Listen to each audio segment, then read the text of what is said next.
रामभद्राचार्य जी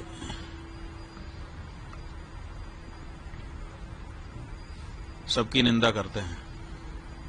पूरी के शंकराचार्य के बारे में कहा है कि रामचरितमानस में तुलसीदास जी ने जिस तुलसी पीठ पर वो बैठे हैं उसी तुलसीदास जी महाराज ने रामचरितमानस में लिखा है, सब कर निंदा जे नर करहीं, ते चमगादड़ होई अवतरहीं।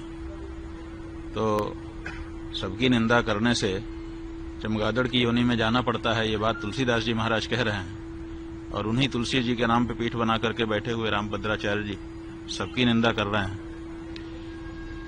क्या उन्होंने ये एक चौपाई पढ़ी नहीं है, या फिर उस चौपाई के कुछ और अर्थ उन्होंने समझ लिए हैं? ये तो उनसे चर्चा करने पर ही पता चलेगा।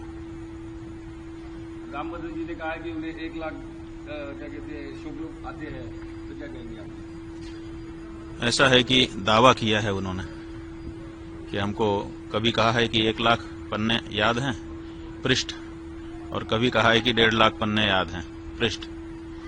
तो अब 1 लाख पृष्ठ याद हैं कि 1.5 लाख पृष्ठ याद हैं, इसकी कोई परीक्षा तो हुई नहीं है। दावा उन्होंने जरूर किया है। उन्होंने 3 दावे, वैसे तो अनेक दावे किए हैं, लेकिन 3 प्रमुख दावे हैं। एक उनका दावा है कि मुझे 1.5 लाख पृष्ठ याद है, कंठस्थ है। दूसरा उनका दावा है कि हमको 23 भाषाएं आती हैं।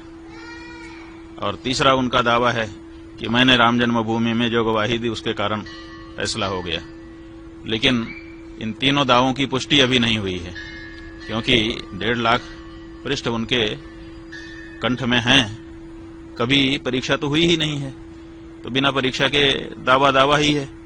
इसलिए हम चाहेंगे कि 1.5 लाख पृष्ठ कौन कौन से हैं उनको निकाल के एक जगह पे रखें और फिर लोगों को आमंत्रित कर दें कि आइए, जिसको किसी भी प्रश्न से पूछना हो हमसे पूछिए, हमको सब कंठस्थ है।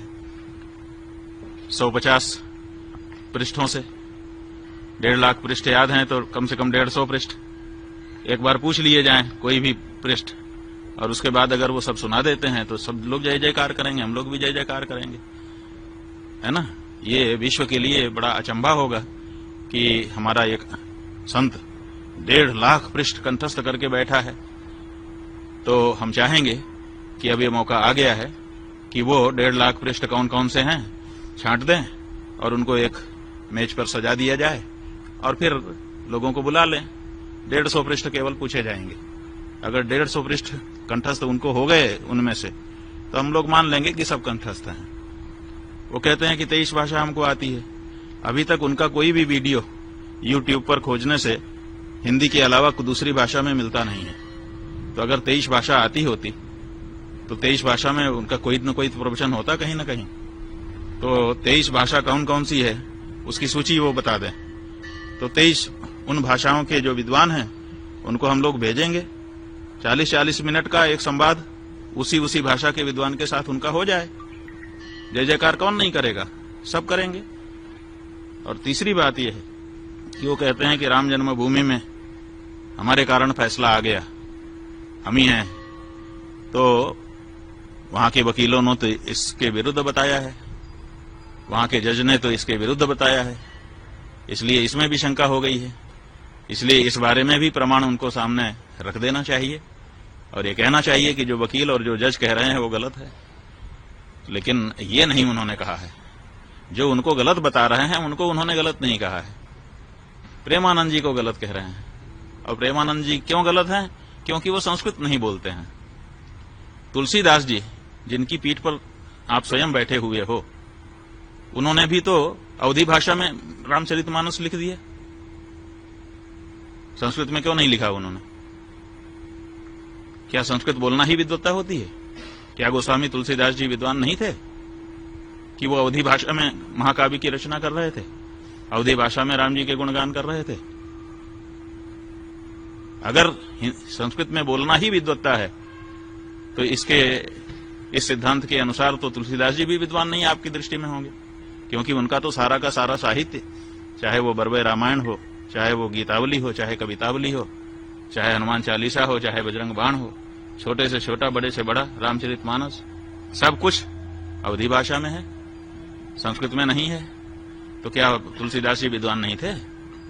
तो ये जो परिभाषा आप लेकर के आए और हमने ये पूछा है कि आप ये बताइए, प्रेमानंद जी महाराज दिन भर राधे राधे श्याम श्याम कह रहे हैं, तो राधे राधे श्याम श्याम ये जो शब्द हैं ये संस्कृत भाषा के हैं कि नहीं, और संबोधन विभक्ति में हैं कि नहीं। और जब संबोधन विभक्ति से अपदम न प्रयुंजित, अपद नहीं बोलना चाहिए, और वो उसको पद बना करके संबोधन विभक्ति में ढाल करके अगर दिन भर उच्चारण कर रहे हैं, तो आपसे ज्यादा संस्कृत तो वो बोल रहे हैं। आप कितनी देर संस्कृत बोलते हैं दिन भर में, बताइए। केवल प्रवचन में जहां उदाहरण देने का अवसर आता है, कुछ श्लोक आप बोलते हैं, उतना ही तो संस्कृत आपके द्वारा बोला जाता है, और वो दिन भर राधे राधे श्याम श्याम रटते हैं, जो कि पद है, जो कि संस्कृत व्याकरण की दृष्टि से शुद्ध शब्द है। तो वो तो आपसे ज्यादा संस्कृत रोज बोल रहे हैं, और आप कह रहे हैं कि वो संस्कृत नहीं बोलता है। माने संबोधन विभक्ति में जब भगवान का नाम बोला जाता है तो क्या वो संस्कृत नहीं होता है? और अगर संस्कृत होता है तो वो तो संस्कृत ही बोल रहे हैं, दिन भर संस्कृत बोल रहे हैं। आप उनको क्यों कह रहे हैं कि वो संस्कृत नहीं जानते हैं? तो ये जो बातें हैं, इन सब से पता चलता है कि या तो उनकी बात को ध्यान ही देना छोड़ दिया जाए, बिल्कुल अप्रमाण मान लिया जाए, और या तो फिर उनको अपनी योग्यता और अपने जो दावे हैं उनको जनता के सामने आकर के प्रमाणित कर देना चाहिए। हम कहना चाहेंगे, वो पुरी के शंकराचार्य जी को कहते हैं कि वो संस्कृत नहीं बोलते हैं। संस्कृत नहीं बोलते, कोई इच्छा से बोलता है? भाषा जो है वो विवक्षाधीन होती है। विवक्षा का मतलब होता है बोलने की इच्छा। हमको इच्छा होगी तो हम बोलेंगे, इच्छा नहीं होगी नहीं बोलेंगे। कोई हमको जबरदस्ती करेगा कि तुम यही बोलो? ये तो महाराष्ट्र के ठाकरे बंधु हो गए कि बोलना ही पड़ेगा। अरे भाषा जो है, भाषा का नियम है, वो विवक्षाधीन होती है। जो बोलना चाहता है वो बोलता है, जिसको नहीं इच्छा होती है नहीं बोलता है। कौन सा शब्द मैं बोलूंगा ये कोई हमको बताएगा? हम खुद बोलते हैं। जब हमको जिस शब्द की इच्छा होती है उस शब्द का उच्चारण अपने मुख से हम करते हैं। भाषाएं जो होती हैं वो विवक्षाधीन होती हैं, बोलने की इच्छा के अधीन होती हैं। तो ऐसी परिस्थिति में वो नहीं बोलते हैं उनकी इच्छा, लेकिन वो संस्कृत के विद्वान नहीं है, ऐसा तो नहीं है। हम तो जहां तक हम देखिए, हमने पुरी के शंकराचार्य जी का भी प्रवचन सुना है, गंभीरता से सुना है, और इनका भी प्रवचन सुना है, और हम ये कह रहे हैं कि पुरी के शंकराचार्य जी इनसे बहुत बड़े विद्वान हैं। तो ऐसी परिस्थिति में जिन शब्दों का प्रयोग पुरी के शंकराचार्य जी करते हैं हिंदी में भी, उनके अर्थ लगाना इनके लिए कठिन हो जाएगा। इसलिए किसी को भी आप मूर्ख कह दो, इससे आपकी मूर्खता का जरूर पता चलता है, जिसके लिए कह रहे हो उसकी मूर्खता का पता नहीं।